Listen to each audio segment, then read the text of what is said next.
नमस्कार, मैं विकास मिश्रा, अनुस्थिति ज्ञान एवं चलनशुता अनुदेशक, समेकित क्षेत्रीय केंद्र दिव्यांगजन, मोहान रोड, लखनऊ से आप सभी दर्शकों का हार्दिक स्वागत एवं अभिनंदन करता हूं। आज मैं एक ऐसे विषय पर बात करने वाला हूं जो कि दृष्टि दिव्यांगजनों के लिए आत्मनिर्भरता का प्रतीक मानी जाती है। आज मैं बात कर रहा हूं छड़ी की, जिस छड़ी को लेकर एक दृष्टि दिव्यांगजन अपने गंतव्य तक आत्मनिर्भर होकर आसानी से पहुंच जाता है। छड़ी के परिचय के बारे में, अर्थात छड़ी का विकास कैसे हुआ, छड़ी को किसने बनाया, इसके बारे में आपको बताऊंगा और कौन कौन सी छड़ी भारत में अभी प्रचलन में है। तो छड़ी के इतिहास पे अगर बात करी जाए, द्वितीय विश्व युद्ध में बहुत सारे लोग दिव्यांग हुए और उन दिव्यांगों में बहुत सारे लोग दृष्टि दिव्यांग भी हुए। संयुक्त राज्य अमेरिका का इस विश्व युद्ध में प्रमुख भूमिका थी, इसलिए बहुत सारे दृष्टि दिव्यांगजन संयुक्त राज्य अमेरिका के थे। संयुक्त राज्य अमेरिका के उन दृष्टि दिव्यांगजनों को, जो कि सैनिक थे और समाज के भी कुछ लोग थे, उन लोगों को एक हॉस्पिटल था जो कि यूनाइटेड स्टेट ऑफ अमेरिका, संयुक्त राज्य अमेरिका के पेनिसिल्वेनिया नामक शहर में था और उस हॉस्पिटल का नाम था valley forge army and general hospital. जैसा कि नाम से ही लग रहा है कि वैली फोर्ज आर्मी मतलब सेना का एंड जनरल हॉस्पिटल और सामान्य लोगों के लिए अस्पताल था। इस अस्पताल में उन दृष्टि दिव्यांगजनों को भर्ती कराया गया। दृष्टि दिव्यांगजनों को भर्ती कराने पर उन दृष्टि दिव्यांगजनों को सपोर्ट देने के लिए उनके स्कॉट के रूप में, उनके सहायक के रूप में बहुत सारे सहायकों की जरूरत पड़ी। द्वितीय विश्व युद्ध चल रहा था और ह्यूमन रिसोर्स की, मानव संसाधन की बहुत ही अधिक आवश्यकता थी। बहुत सारा ह्यूमन रिसोर्स दृष्टि दिव्यांगजनों के सहायक के रूप में लग जाता था। Valley forge army and general hospital के ऑप्थेल्मोलॉजिस्ट, नेत्र रोग विशेषज्ञ डॉक्टर रिचर्ड यू हूवर ने, जिन्हें डॉक्टर रिचर्ड एडवर्ड हूवर के नाम से भी जानते हैं, डॉक्टर रिचर्ड यू हूवर ने जब देखा कि बहुत सारे दृष्टि दिव्यांगजनों पे हमें लगभग 3 गुने एस्कॉर्ट या सहायक जरूरत पड़ रहे हैं उनके रोजमर्रा के कार्यों को करवाने के लिए, उन्होंने सोचा कुछ ऐसा विकसित किया जाए कि ये सारे दृष्टि दिव्यांगजन स्वतः अपने दैनिक क्रिया कौशल कर सकें, रोजमर्रा के काम कर सकें। एक मीटिंग बुलाई गई और बहुत सारे दृष्टि दिव्यांगजनों को उस मीटिंग में बुलाया गया। दृष्टि दिव्यांगजनों के विशेषज्ञ भी उस मीटिंग में बुलाए गए और वहां पे चर्चा हुई कि कोई ऐसी चीज डेवलप करी जाए, एक ऐसी चीज का विकास किया जाए जिसे लेकर दृष्टि दिव्यांगजन आत्मनिर्भर होकर एक जगह से दूसरी जगह अपनी चलनशुता अर्थात मोबिलिटी कर सकें। काफी निष्कर्ष के बाद ये निचोड़ निकाला गया कि उन परिस्थितियों में बहुत सारे लोग किसी न किसी डंडे के माध्यम से एक जगह से दूसरी जगह चलनशुता कर रहे थे। निष्कर्ष निकालने में यह निष्कर्ष निकला कि कोई ऐसा माध्यम होना चाहिए जिसे लेकर दृष्टि दिव्यांगजन एक जगह से दूसरी जगह जा सके। लेकिन वो माध्यम कैसा हो, किस तरीके का हो और किस तरीके से दृष्टि दिव्यांगजनों के लिए वो यूजफुल हो, ये महत्वपूर्ण था। बात हुई कि दृष्टि दिव्यांगजनों की, सभी दृष्टि दिव्यांगजनों की पहुंच में होने के लिए वो कोई भी उपकरण जो बनाया जाए वो सस्ता हो, वो टिकाऊ हो, वो दृष्टि दिव्यांगजनों की पहुंच में हो, दृष्टि दिव्यांगजन उससे क्लियर इंफॉर्मेशन ले सकें। अगर वो उसकी मरम्मत की जरूरत पड़े तो दृष्टि दिव्यांगजन उसकी आराम से मरम्मत करा सकें, आसानी से मरम्मत करा सकें और उनकी पहुंच में हो।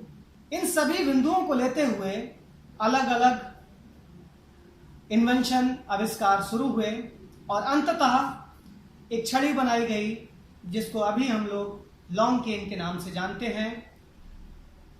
छड़ी आपके सम्मुख है, ये लॉन्ग केन है, पूरी तरीके से आप देख रहे होंगे।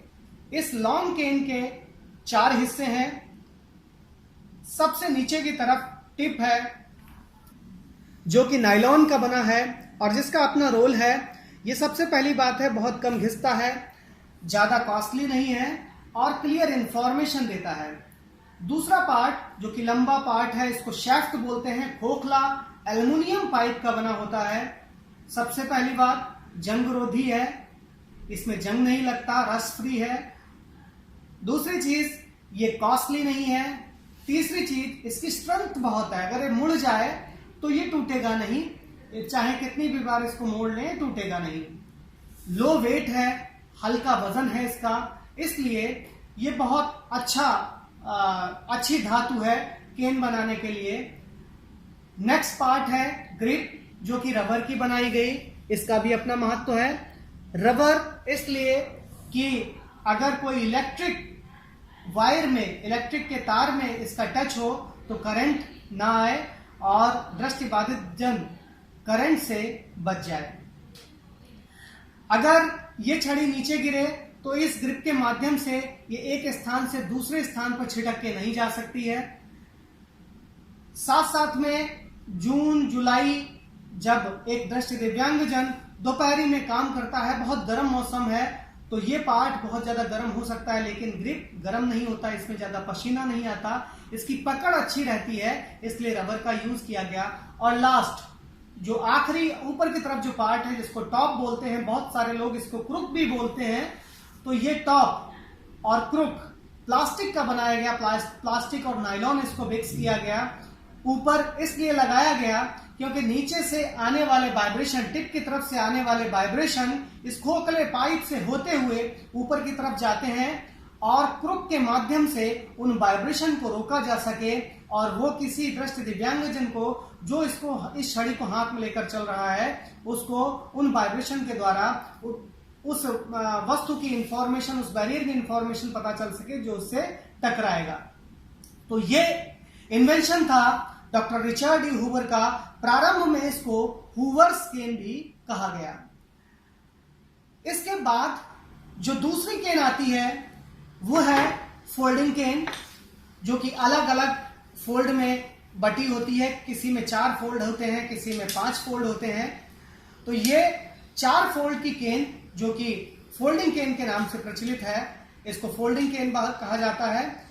और अभी एक नई रिसर्च जो कि दिल्ली आईआईटी, फिनिक्स इंडिया और सक्षम दक्ष के द्वारा एक नया इन्वेंशन जिसे हम लोग स्मार्ट केन के नाम से जानते हैं, स्मार्ट केन है। ये तीनों केन इंडिया में अभी प्रचलित हैं। इन केन के अलावा सबसे ज्यादा केन देखी जा रही हैं वो यही 3 केन है, लॉन्ग केन, फोल्डिंग केन और स्मार्ट केन। स्मार्ट केन में फोल्डिंग केन लगी होती है और ये जो ऊपर का apparatus है, जो ऊपर का उपकरण है, ये अलग से लगा सकते हैं, जिसको हम अलग भी कर सकते हैं। लोग मेरे से सवाल करते हैं कि इन तीनों में बेहतर केन कौन सी है।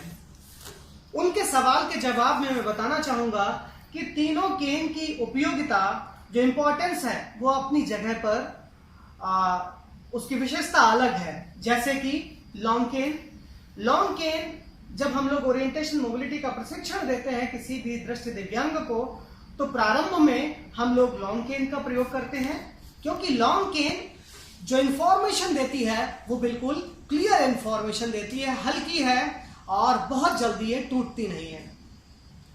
फोल्डिंग केन की अपनी विशेषता है। फोल्डिंग केन को आसानी से कैरी किया जा सकता है, पॉकेट में रखा जा सकता है और कोई भी दृष्टि दिव्यांगजन अगर बस वगैरह या ऑटो वगैरह किसी में भी सफर करता है तो आसानी से इसको पॉकेट में रख सकता है। उसके बाद स्मार्ट केन में जो डिवाइस लगाया गया है, इस डिवाइस के द्वारा कुछ वेव्स निकलती हैं जिनको अल्ट्रासोनिक वेव्स कहा जाता है।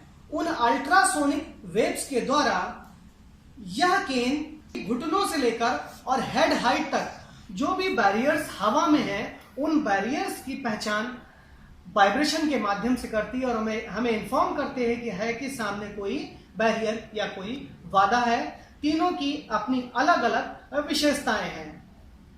लेकिन अगर मुझसे पूछा जाए कि सबसे बेहतर आप केन किसको मानते हैं, तो सबसे बेहतर केन मैं लॉन्ग केन को ही मानता हूं, क्योंकि लॉन्ग केन के द्वारा जो इंफॉर्मेशन मिलती है वो बिल्कुल सटीक होती है, जबकि फोल्डिंग केन के द्वारा जो इंफॉर्मेशन मिल रही है वो इन फोल्ड से कहीं ना कहीं थोड़े थोड़े वाइब्रेशन निकलते रहते हैं और जो ऊपर तक इंफॉर्मेशन मिलती है वो क्लियर नहीं मिलती है। तो स्टार्टिंग में हम लोग यही सजेस्ट करते हैं कि कोई भी दृष्टि दिव्यांगजन अगर केन छड़ी को चलाना सीख रहा है तो वो लॉन्ग केन का यूज करे। ये थी आज की मेरी इस वीडियो में कही गई बातें। मुझे लग रहा है कि मेरी बातों से आप पूरी तरीके से सहमत होंगे। अगर आपको कोई समस्या आती है तो मुझे जो हमारा ऑफिस का मोबाइल नंबर है 7839456178 पर कॉल कर सकते हैं। हमारे Facebook page composite region centre पर भी आप मेरे से प्रश्न पूछ सकते हैं। साथ साथ में हमारे यूट्यूब चैनल पर भी आप मुझसे प्रश्न पूछ सकते हैं। मैं आपको जो भी आपका सवाल होगा उसका सटीक जवाब देने की कोशिश करूंगा। इसी के साथ आप सभी को बहुत बहुत धन्यवाद। नमस्कार।